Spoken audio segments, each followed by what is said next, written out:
Bonjour tout le monde, j'espère que vous allez bien. Je suis ravi de vous retrouver avec cette nouvelle vidéo. Il y a 2 semaines de ça, nous vous avions proposé un atelier d'écriture.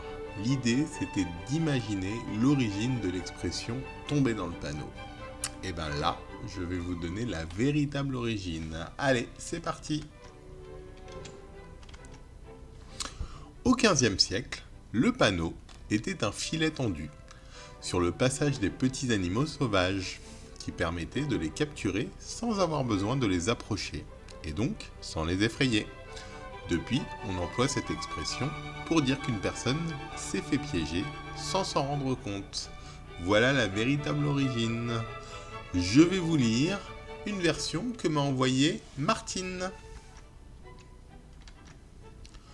Au printemps 1946, sur une route de Provence, où les amandiers sont en fleurs, ils sont les premiers à donner le signal de la floraison à ses amis les autres arbres fruitiers. Nombreux dans la région arrive Hippolyte, dans sa charrette tirée par sa mule, qui connaît par cœur ce chemin qui mène au jardin par un peu éloigné du village. Les jardins ont beaucoup souffert de l'absence des hommes durant la guerre, où les femmes n'ont pu s'occuper que des parties qui jouxtaient les maisons pour ne pas laisser les enfants seuls. À l'approche de Pâques, il convient de bien surveiller les légumes pour faire un accompagnement à la hauteur de ce traditionnel repas pascal, où on en régale les amis, les voisins, la famille, avec le gigot pascal bien parfumé au thym et à l'ail comme il convient. Tout le monde a tellement besoin d'oublier la guerre et ses deuils et misères de toutes sortes. C'est dans un virage, à la fin de la haie de cypre qui borde la route, que la mule s'emballe d'un seul coup.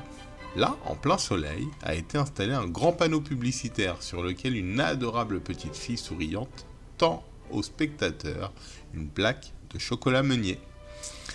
Elle est grandeur nature, si bien que la pauvre bête est certaine que c'est pour elle, et que ce cadeau lui est destiné.